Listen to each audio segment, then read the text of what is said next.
¿Qué tal, amigos? Muy buenos días. A esta hora nos encontramos con el economista Félix Avellán, quien nos va a dar su opinión en base a las preguntas que emite el gobierno central en esta consulta popular que ya está muy cercana, mi estimado Félix.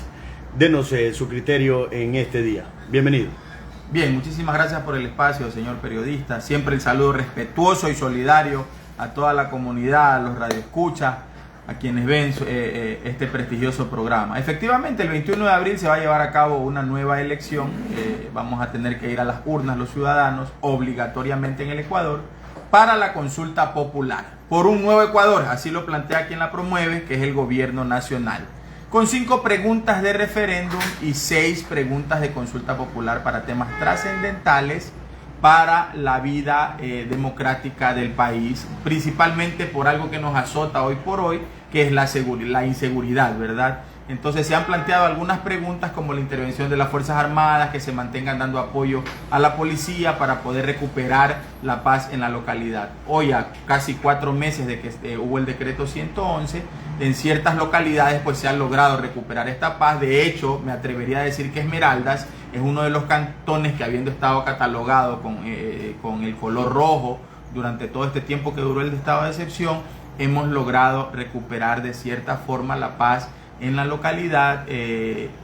Bajó drásticamente este índice de muertes violentas e inclusive el tema de la delincuencia común, los robos y todo, tuvieron un apaciguamiento en la localidad. De hecho, hoy vemos con mucho gusto nuevamente a las familias poder sentarse en los portales, poder sentarse en las veredas a conversar sin tener ese temor de que llegue una moto y los atraque. Definitivamente creo yo que desde esa óptica es importante que la ciudadanía apoye y respalde el sí en esta consulta popular. Por ahí salen algunos políticos, politiqueros, a decir que no, que este tema se podía haber arreglado vía asamblea, que este tema se podía haber ahorrado esos 64, 65 millones que le cuesta al Estado. Pero sabemos cómo actúa la Asamblea Nacional. Sabemos que las agendas de ellos son estrictamente partidistas. Hoy mismo vemos con mucha tristeza lo que está sucediendo con esta incursión del gobierno, de la Fuerza Armada, a la Embajada de México, a capturar a un delincuente al que ya habían notificado a esta embajada de que lo entregue, y se oponían a esto. Es más, se orquestaba una fuga de este señor ex vicepresidente Jorge Glass e inclusive una celebración con bombos y platillos a su llegada a México.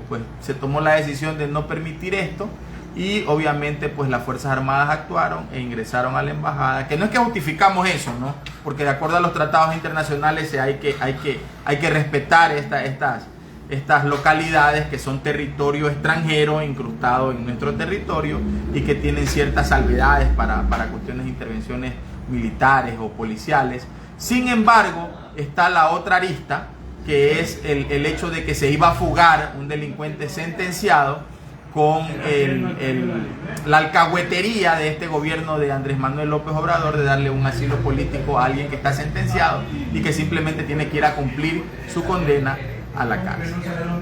Dentro de las preguntas, creo yo que una de las que más llama la atención es esta del trabajo por horas. El trabajo por horas que ya existió aquí en el Ecuador. O sea, a veces tenemos la memoria muy frágil. Ya hace algún tiempo hubo el tema del trabajo por horas, obviamente exigiéndole al patrono de que el trabajador que lo hacía por horas esté asegurado. Creo yo que se plantea la pregunta de la misma forma.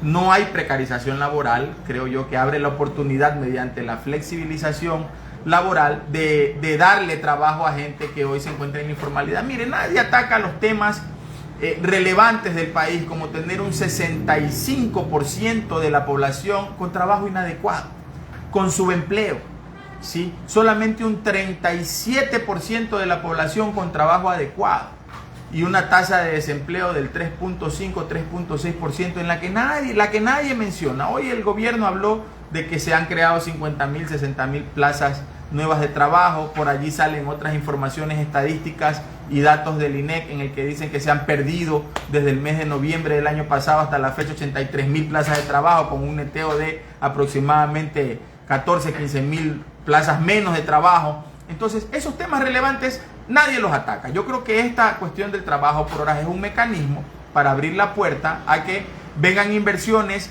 que se enfoquen en, mediante esta flexibilización laboral, poder contratar mano de obra con el compromiso de pagar por lo que produce. Porque así se plantea, ¿cierto? Bueno, en todo caso, mi estimado Félix Avellán, personas pues que son requeridas por la justicia, inclusive pues estará de pronto bien la extradición a otros países.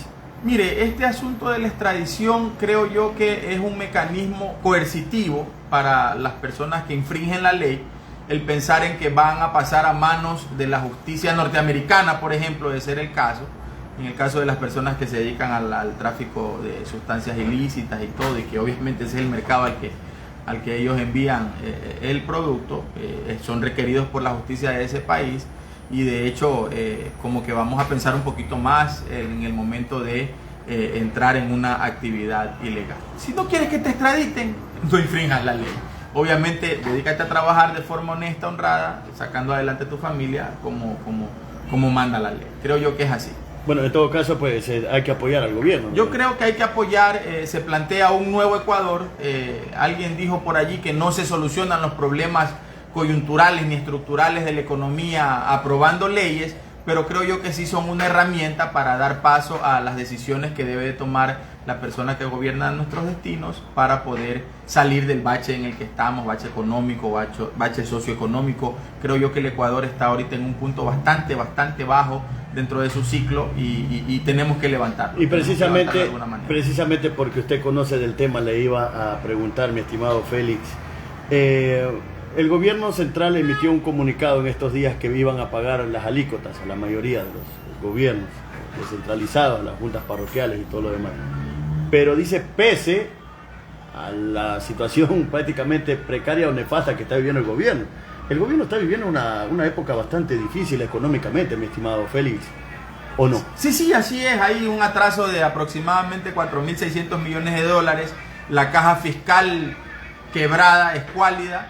Hoy por hoy, con las decisiones que se tomaron, con las reformas que se aprobaron en el mes de noviembre, diciembre, creo, la primera reforma tributaria, los proyectos económicos urgentes que se han ido ingresando hoy por hoy a la Asamblea y a los cuales la Asamblea le ha dado paso por este pacto legislativo que tenía el gobierno con las bancadas de mayor representatividad, se ha logrado inyectar algo de fluidez, algo de flujo a la caja. Creo yo que con las autorretenciones que se hacen a los grandes contribuyentes, ya a partir del 1 de abril tenemos el nuevo impuesto al valor agregado, la nueva tasa que es del 15%, y también tenemos que regresó el impuesto a la salida de divisas al 5%. En proyección, por allí van a haber unos 1.300, 1.400 millones de dólares más en la caja fiscal hasta fin de año por esta mensualización del impuesto a la renta para grandes contribuyentes y por lo que implique la percepción y recaudación del impuesto al valor agregado, que es el de mayor rendimiento que tiene el fisco en cuanto a recaudación. De allí pues que el gobierno ha tomado la decisión de ir pagando. Entiendo que ya los atrasos que habían, por ejemplo, a adultos mayores con el tema del IVA se han ido subsanando. Creo yo que ya se están queriendo poner al día con las alícuotas en los gobiernos locales. El asunto es que esos gobiernos locales también pues destinen esos recursos a subsanar los problemas que tienen a la interna en sus localidades, como atrasos de 3-4 meses de sueldos, y buscar la forma y los mecanismos para que las finanzas de estas instituciones se desempeñen de forma sana. Allí hay un pequeño problema porque también han recibido instituciones que están en la debacle y hay que tomar decisiones bastante fuertes para poderlas rescatar. Bueno, esperemos que les paguen a esa pobre gente, hermano. Esperemos que les paguen. Pues, municipales, usted observa gente que, hermano, Dios mío, fumo y dame el pucho, dicen por ahí. Bien, esta fue la entrevista con el economista Félix Avellán. En esta mañana, pues nos despedimos. Tengan ustedes un excelente día.